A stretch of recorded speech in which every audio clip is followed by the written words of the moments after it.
Movie की start होते ही हमें एक मैलरी नाम की लड़की दिखाई जाती है जो अपनी गाड़ी में बैठकर अकेले ही कहीं पर जा रही थी। मैलरी की एक हफ्ते बाद शादी थी, इसीलिए शादी की तैयारियां करने के लिए वो आउट ऑफ सिटी जा रही थी। लेकिन शादी की वजह से वो ज्यादा एक्साइटेड नहीं थी। उसे तो ये भी श्योर नहीं था कि उसकी शादी हो भी रही है या नहीं, क्योंकि वो हमेशा चुपचाप रहती है। कुछ सोचते हुए वो अपनी गाड़ी को मेन रोड से किसी छोटे रोड पर ले लेती है, ये सोचते हुए कि ये रास्ता शॉर्टकट है और देखने में खूबसूरत भी होगा। लेकिन थोड़ी दूरी पर ही जाते ही उसकी गाड़ी खराब हो जाती है। मैलरी अपनी गाड़ी को स्टार्ट करने की काफी कोशिश करती है, लेकिन उसके बावजूद भी उसकी गाड़ी स्टार्ट नहीं होती। इसके अलावा वहाँ पर सिग्नल भी नहीं आ रहे थे जिससे कि वो किसी को हेल्प के लिए बुला सके। मैलरी काफी परेशान हो जाती है क्योंकि वो जगह पूरी तरह सुनसान थी, उसके अलावा वहाँ पर कोई भी नहीं था। लेकिन इतनी ही देर में वहाँ पर एक और पर्सन आ जाता है और इस लड़के का नाम क्रिश्चियन था। क्रिश्चियन मैलरी को सिंपैथी दिखाता है और उसकी गाड़ी को रिपेयर करने लगता है और वो उसकी गाड़ी ठीक करने में कामयाब भी हो जाता है। ये देखकर मैलरी को काफी खुशी होती है और वो क्रिश्चियन को थैंक्स बोलकर वहाँ से चली जाती है। अब यहाँ तक तो सब कुछ ठीक था, लेकिन फिर मैलरी एक बेवकूफी कर देती है। वो सोचती है कि उस लड़के ने मेरी हेल्प की है, मेरी गाड़ी ठीक कर दी है, जबकि मैं उस लड़के को लिफ्ट दिए बगैर ही छोड़ आई। और ये बात सोचने की वजह से वो क्रिश्चियन को अपनी गाड़ी में बिठा लेती है और ये मैलरी की लाइफ की सबसे बड़ी मिस्टेक थी।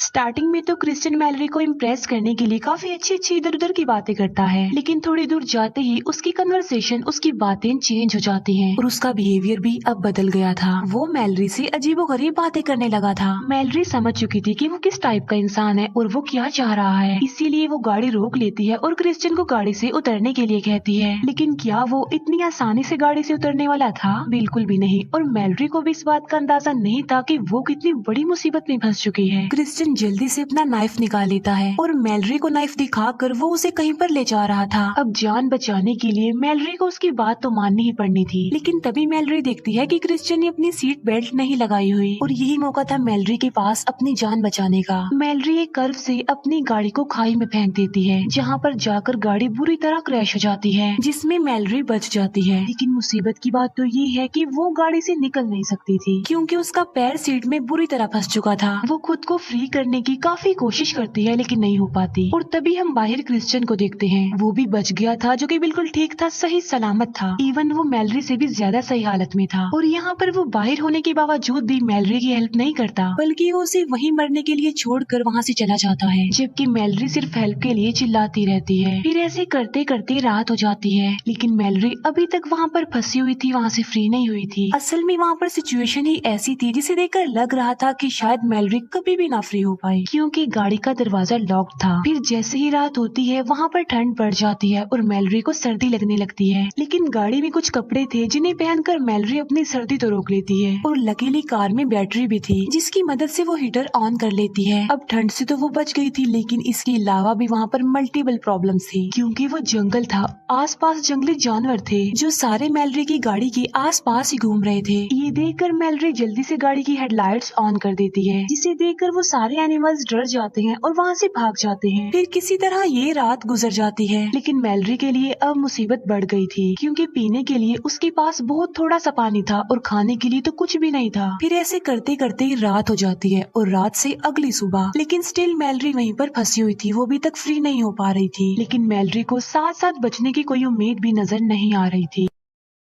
उसके हालात पहले ही काफी खराब थे कि तभी उसे परेशान करने के लिए वहाँ पर क्रिश्चियन आ जाता है, जो कि अच्छी हालत में था, खुश था। वो मैलरी को बताता है कि यहाँ से कुछ दूरी के फासले पर मुझे एक कैबिन मिला है जो कि फिलहाल खाली है, लेकिन वहाँ पर एक फैमिली रहती है जो घर पर नहीं है बल्कि कहीं पर गए हुए हैं। क्रिश्चियन अपने साथ वहाँ पर खाना भी लाया होता है और वो खाना वो मैलरी के लिए नहीं लाया था, बल्कि वो खाना वो उसके सामने बैठकर खाने के लिए, उसे चिढ़ाने के लिए लाया था। वो देखता है कि मैलरी की कंडीशन तकरीबन मरने के करीब है, इसीलिए वो वहाँ से चला जाता है। और ऐसा करते करते रात हो जाती है। मैलरी को अपनी गाड़ी में से एक लाइटर मिलता है और तब रात गुजारने के लिए वो उस लाइटर से आग जला लेती है। फिर हम देखते हैं कि कितनी मुश्किल से काफी देर बाद कहीं जाकर मैलरी को नींद आती है, लेकिन थोड़ी देर सोने के बाद ही उसे जागना पड़ जाता है, क्योंकि उसकी बॉडी पर चूहे चल रहे थे। अब मैलरी तो पहले ही हालात की वजह से इतनी तंग आ चुकी थी, इसीलिए गुस्से में आकर वो एक चूहे को मार डालती है। और हैरान कर देने वाली बात तो ये है कि चूहे को मार आकर उसका एक फायदा हो गया था, क्योंकि उसे उसका खाना मिल गया था और वो यहाँ पर चूहे को खा लेती है। नेक्स्ट मॉर्निंग फोन की रिंग बजने की वजह से मैलरी की आंख खुल जाती है। ढूंढने पर मैलरी को फोन मिल जाता है और यहाँ पर उसे उम्मीद की कोई किरण नजर आती है, लेकिन उसकी उम्मीदों पर पानी फेरने के लिए वहाँ पर फिर से क्रिश्चियन आ जाता है। मैलरी को जब रियलाइज होता है कि वहाँ पर क्रिश्चियन आ गया है तो वो अपने फोन को छुपा लेती है। क्रिश्चियन बताता है कि कैबिन में रहने वाले लोग अपने घर में वापस आ गए थे, लेकिन मैंने उन्हें कैद कर दिया है उन्हीं के घर पर। वो मैलरी को कहता है कि तुम्हें मुझसे डरने की कोई जरूरत नहीं है, मैं तो आज तुम्हारी हेल्प के लिए आया हूँ। फिर वो प्रूव करता है कि वो किस तरह से मैलरी की हेल्प करने आया है। सबसे पहले वो मैलरी से उसका मोबाइल स्नैच करता है, क्योंकि उसने मैलरी को देख लिया था फोन छुपाते हुए। और फिर वो मैलरी को एक 100 देता है और बताता है कि यही तुम्हारी हेल्प है, मैं तुम्हारी हेल्प करने के लिए ये लेकर आया हूँ। जिस पर मैलरी कहती है कि ये 100 दरवाजे को नहीं काट सकती। जिस पर क्रिश्चियन कहता है कि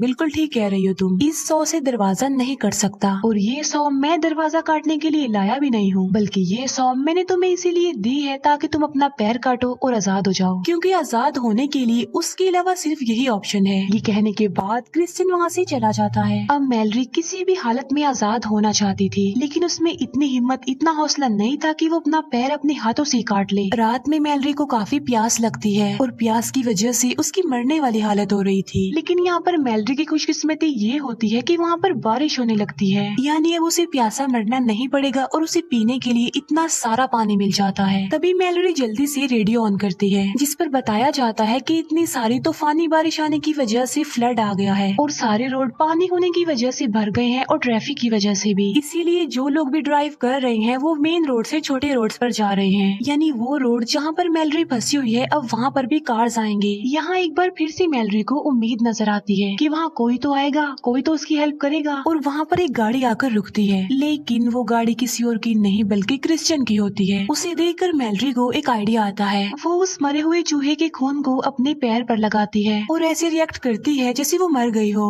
वो ऐसा इसलिए कर रही थी ताकि क्रिश्चियन ये समझे कि मैलरी अपना पैर काटने के दौरान ही मर गई, और होता भी ऐसा ही है। क्रिश्चियन समझता है कि मैलरी सच में मर गई अपना पैर काटते हुए, इसीलिए वो मैलरी की गाड़ी के पास आता है, लेकिन वो मौके का फायदा उठाकर उसे स्टैब कर देती है और बाद में वो उसकी गाड़ी की चाबी भी ले लेती है और उसकी गाड़ी को लॉक करके वो चाबी को दूर फेंक देती है। उसने ऐसा इसलिए किया था ताकि उसकी रुकी हुई गाड़ी को देखकर कोई तो हेल्प करने के लिए वहाँ पर आएगा, लेकिन तभी क्रिश्चियन जल्दी से वहाँ से बाहर निकल आता है। इतनी ही देर में वहाँ पर पुलिस की एक गाड़ी भी आती है। मैलरी हेल्प के लिए काफी चिल्लाती है। वहाँ पर काफी तूफान था, इसीलिए उस पुलिस ऑफिसर को मैलरी की आवाज नहीं सुनाई देती।